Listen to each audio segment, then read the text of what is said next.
Our children are our future, and they need to be protected, loved, and cared for. November is Child Safety Protection Month, so let's do our part to safeguard our nation's future. They need to laugh more and worry less as we do our part in making Jamaica a place of choice to live, work, raise families, and do business. Welcome to Jamaica Magazine. I'm Theodore Henry. Stay tuned. Parents, how do you think your children feel when they are beaten? I feel so sad when my mother beats me. It makes me feel so angry. I feel embarrassed, and I feel like you just don't care. It has been proven that coercive parenting is directly linked to the aggression your children are displaying in schools. The National Parenting Support Commission is imploring you, parents, rethink your actions. Stop beating your children. A message from the National Parenting Support Commission in collaboration with Ministry of Education, Youth and Information for improved safety and security in schools. November is celebrated annually as National Parent Month, and fathers are the focus for this year's observance. On this week's Get the Facts, the National Parenting Support Commission is here to provide more details on plans for the month.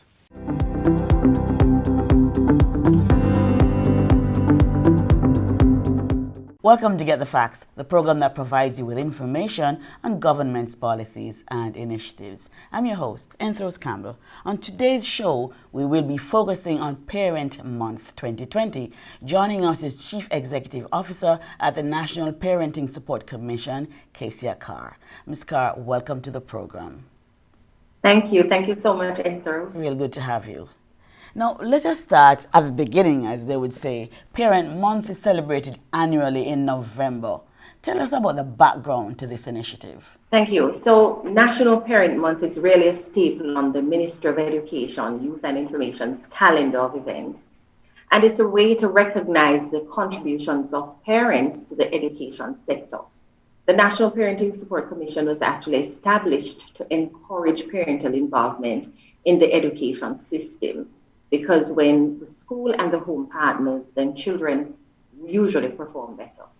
Okay, good. Now, in preparation for this year's celebration, your parent support managers carried out extensive on-the-ground research to hear about the concerns of fathers across selected regions. Why was this done and what were the findings? Yes, so we're still disaggregated because there's so much information.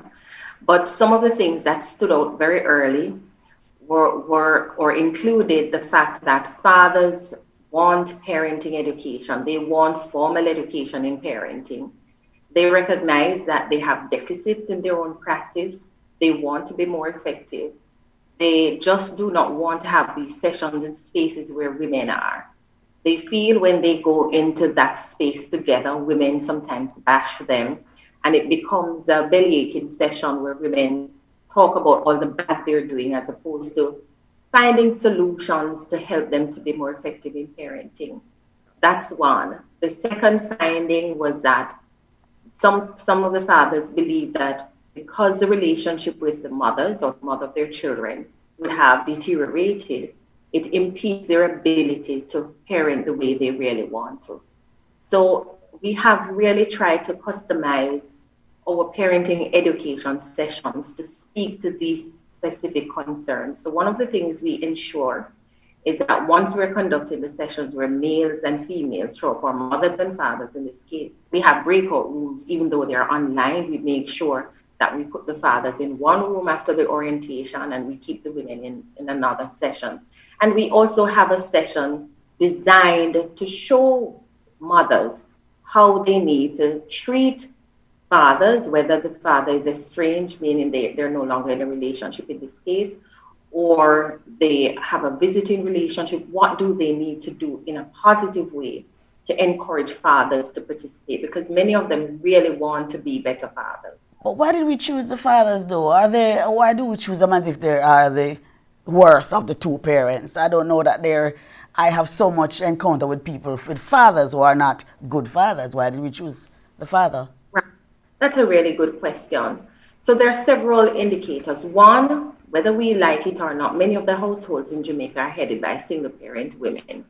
And when we look at the education sector in general, the better participants are women. Women participate more. They're the ones who are showing up for PTA meetings more. They're the ones who are in contact with the the teachers, to find out how children are attaining.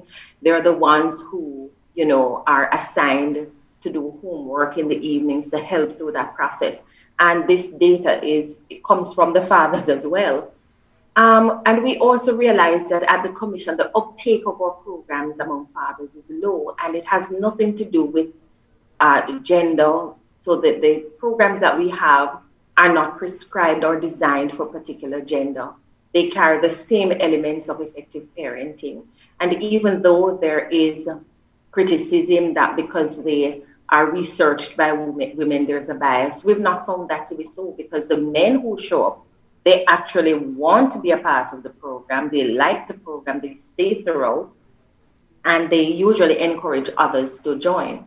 But we believe that we needed to have a call to them in particular to say, look, we understand your concerns and we're willing to tailor what we have to speak to the concerns that you have and speak to your specific needs. Right. So the men that participated, were they from across the classes?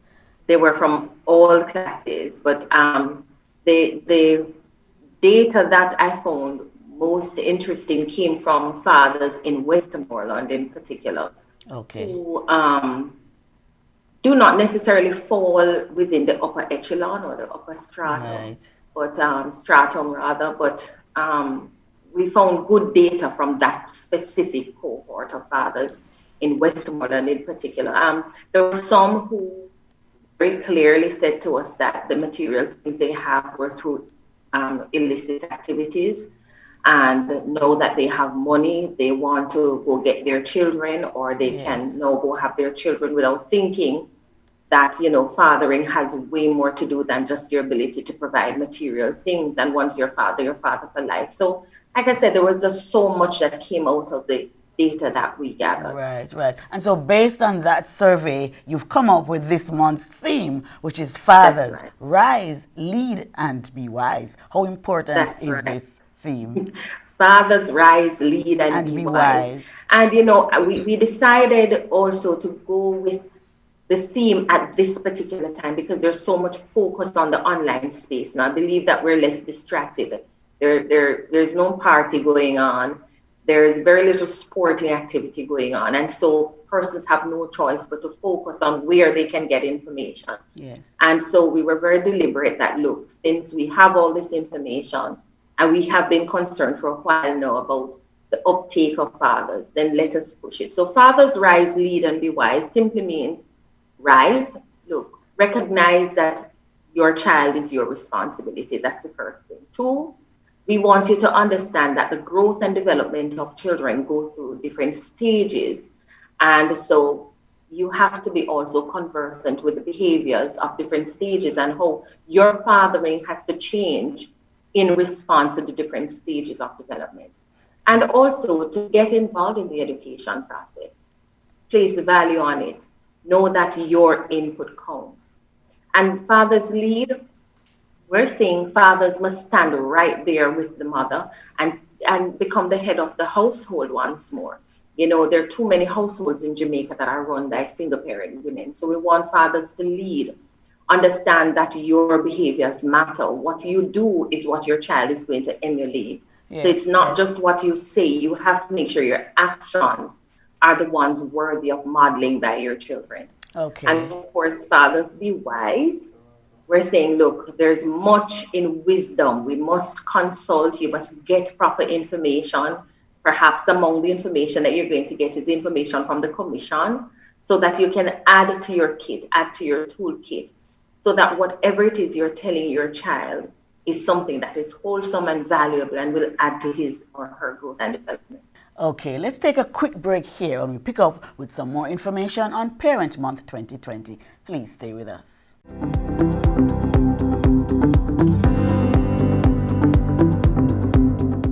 Are you aware of how Jamaican adolescents use social media? What do they do online? What do they post?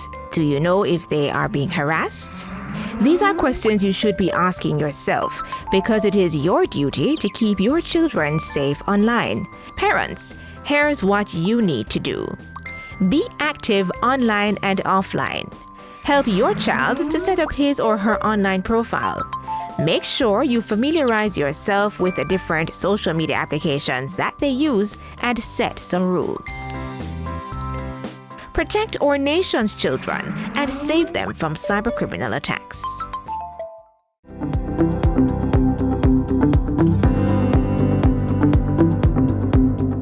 Welcome back to Get the Facts. We're talking to Chief Executive Officer at the National Parenting Support Commission, Kesia Carr, and we're talking about Parent Month 2020.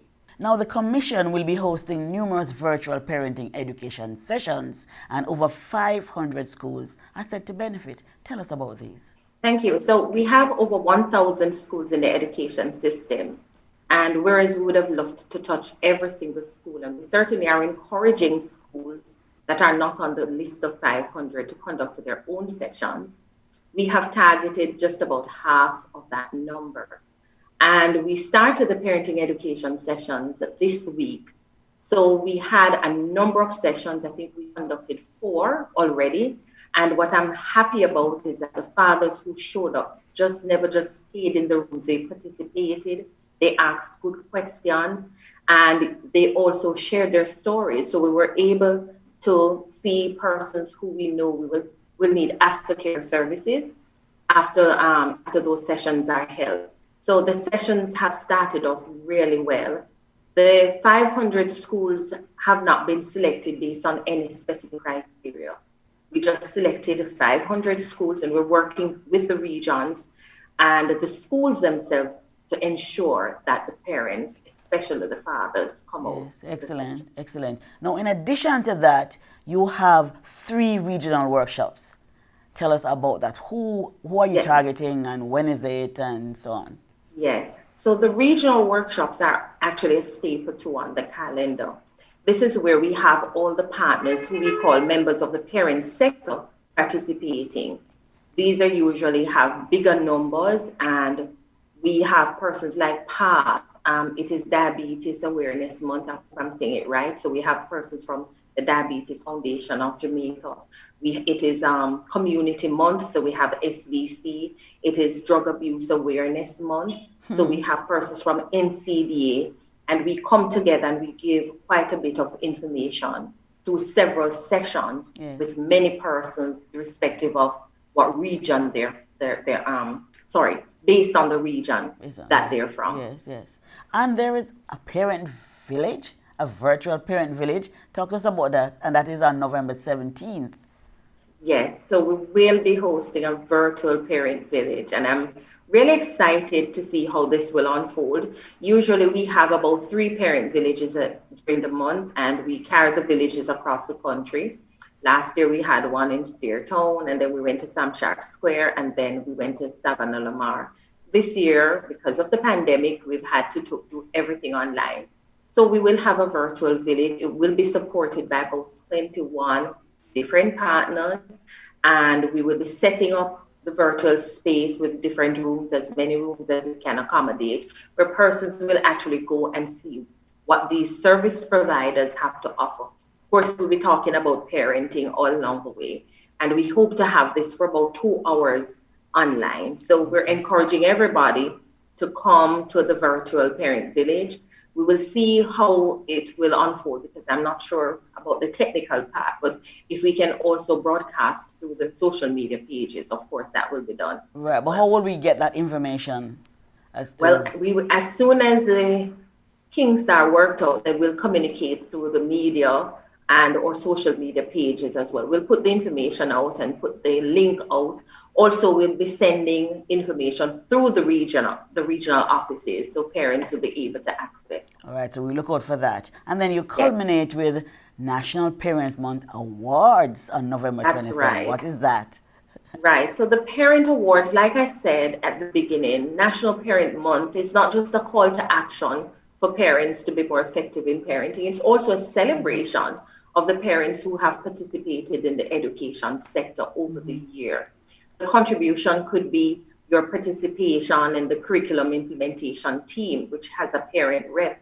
That person is supposed to know what the curriculum objectives are, where the schools are in terms of delivery. Are there any glitches, whether or not they're active participants in the PTA, whether or not they are resource persons that support different subject matters, whether or not they're just volunteers in the school, they're putting up a peace garden or volunteering in the kitchen, or whether or not they're contributing food, whatever it is they're doing, because there's so many ways to contribute to be involved in education. So we're celebrating those persons. Exactly. Usually, we partner with Spanish Jamaica Foundation for the National Parent Awards. Spanish Jamaica Foundation has been so kind and gracious to us.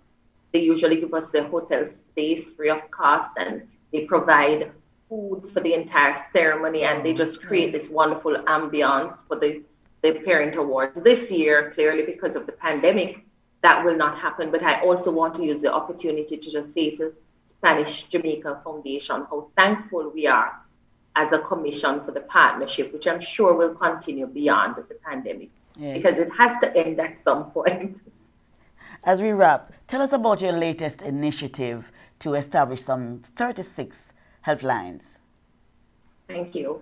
We had launched 36 helplines as a response to the emergency in education. This emergency seems to be still unfolding because we're still going through the pandemic. The helplines were launched as a partnership between UNICEF, Fight for Peace, and VM Foundation. We have had a really good response. I'm very humbled that we've managed to help so many parents, and by extension, their children, who have been having a difficulty, whether it is understanding what the education system is dictating at this time, whether it is they did not hear from their path representative, they didn't know how to collect checks, whether it is they wanted food, whether it is they were just going through a rough time and needed psychosocial support. So not only were we coordinating and ensuring we're supporting the Ministry of Education, but we're also providing psychosocial support. Okay. Some 644 persons have benefited from psychosocial referrals and support. So I'm very, very happy about what we've managed to do. And the referrals are those who need more intensive work, not just through the helpline. Okay. Very happy that we've managed to help so many parents. Okay. There's much more that we could talk about. We'll have to wrap right now. So thank you so very much for coming to talk to us on Get the Facts. Thank you so much, Ms. Campbell. Good to have been here. This has been Get the Facts. Our guest was Chief Executive Officer at the National Parenting Support Commission, Kesia Carr. For more information on Parent Month 2020 or the functions of the National Parenting Support Commission, contact them at 876-967-7977 or visit their social media pages at NPSC Jamaica. Until next time, when Get the Facts brings you, as always, more useful information. I'm Rose Campbell. Thanks for watching and take good care.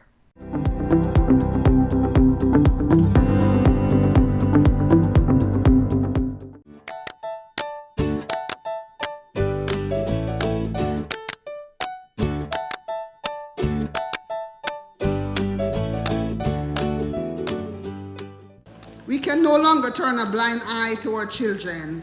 Each of us have the duty to protect them. As we continue to strengthen our protection campaign, we ask that you try positive discipline. Talk not once, twice, 3 times, 7 times even. In talking to your child, you make them comfortable to tell you about what is affecting them. Tell our children the truth and tell them what is wrong and why.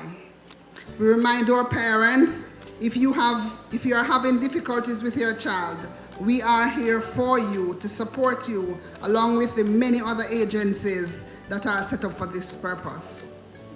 Additionally, we remind parents that if you see another parent in need of help or sound advice, reach out and provide support. Every child is our child.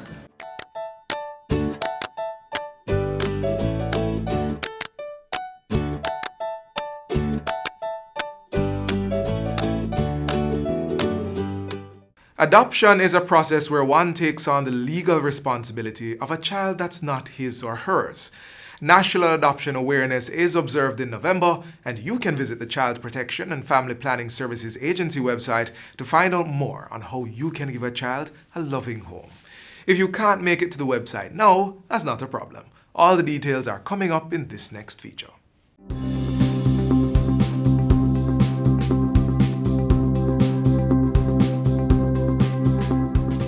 The Child Protection and Family Services Agency, CPFSA, has taken steps to make the adoption process much easier. Joining me is Adoption Coordinator, Mrs. Maxine Bugelo, who will be giving us some information about the changes made. Thank you for coming, Mrs. Bugelo. Thank you for having me. All right, we're going to go straight into it. What are the changes made? Okay, before 2016, we had a two-tier system. First, applicants were asked to complete a pre-adoption form and then submit that to us. Now that would normally take some time. So we reviewed the system and said that it would be best if maybe we erase that part of the process. So now what applicants have to do is that they go straight to our website and where they will find the adoption forms. The forms include the application form, the medical form, one for the child and the applicants, and the guidelines which outline all the information and all the required documents that need to be submitted with the application form. Awesome. And what are the required documents? The required documents are the birth certificates, marriage certificates if they are married, job letters and income statements, references from persons who know them, not a family member.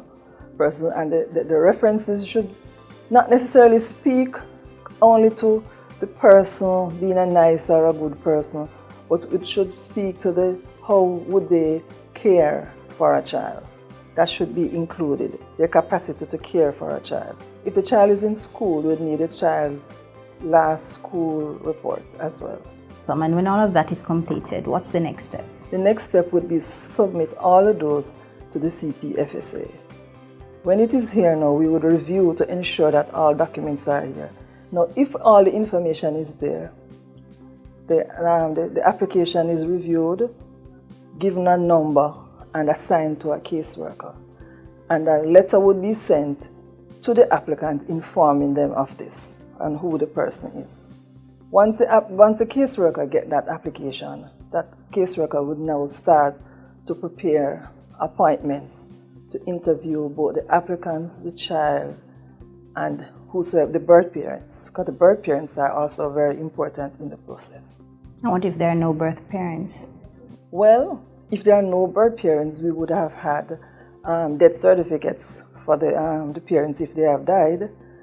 If they are nowhere around or cannot be located, there are avenues that we would have to take internally to ensure that we try our best to find them. And once that's completed, what's next? Once that is completed, the officers then would have to do a comprehensive report. And that report would have to be compiled and then submitted to the adoption board. Because the adoption board is the only agency in Jamaica that can approve adoption at that level. So after the approval, it is submitted to the adoption board and approval is given, then it is now preparation for court. Because court is where it is finalized legally. How long does that process usually last? The entire process? We are at now 3 to 6 months, depending on if there are no challenges. And once you get to court, then? Once we get to court, court is held depending on the availability by the court. Some courts have set dates, while others will have to submit our documents and await their decision as to when we can come to court. Now, once the court has signed off on those documents, for adoption orders, it is the applicant's responsibility to collect those, and they will take a copy to the RGD, where they will apply for the new birth certificate for the adopted child. And is there any cost associated with any of this process?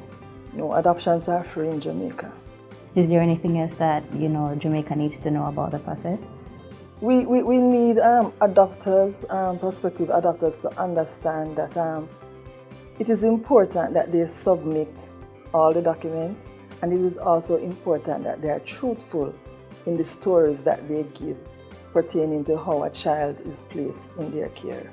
Because what we find is that sometimes when we approach birth parents, they are not aware that this child is being adopted. They know that somebody is caring for their child, but that was not the arrangement that they adopted for.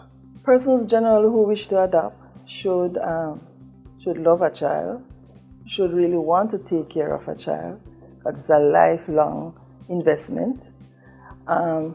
Persons, they should have proper accommodation for their child. They should be able to financially can afford to take care of that child. And they should be willing to accept that child as theirs. And that is very important, because we see sometimes that persons adopt for many different reasons, and this can affect the relationship of that child for the rest of their lives. How can people reach out to you to find out or to just inquire about the adoption process? Okay, we have an email address, adoption@childprotection.gov.jm, and our straight line to the unit is 922-1751. Thank you so much, Mrs. Bugelo. You're welcome.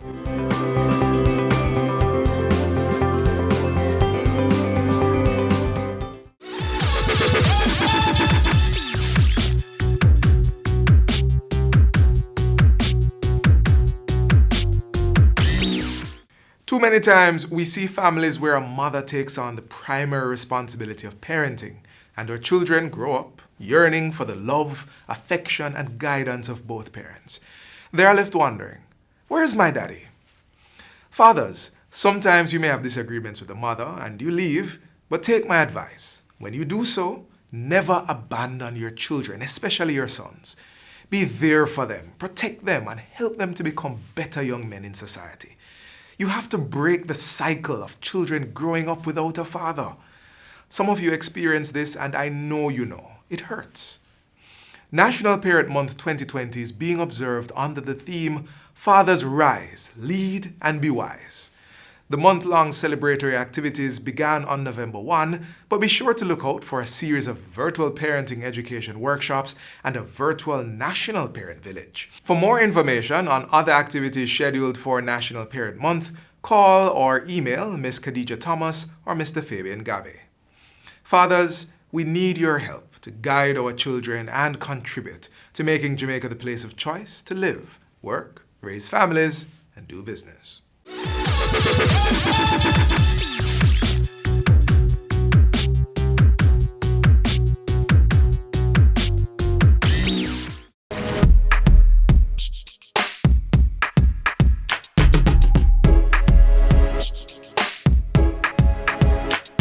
How would you want to be treated if you were diagnosed with COVID-19?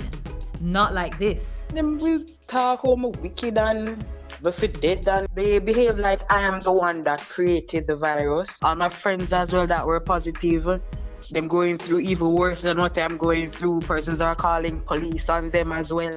Do not allow your fear of COVID-19 to rob you of your humanity. There is no need to shun or victimize persons with the disease or those on the front line. To mistreat persons that do have it, it's not a good feeling. We don't cause this on ourselves. We really need to cut the hate and work together as a country, as communities, to overcome. Let us be understanding with those affected and support each other. Be kind. End the stigma.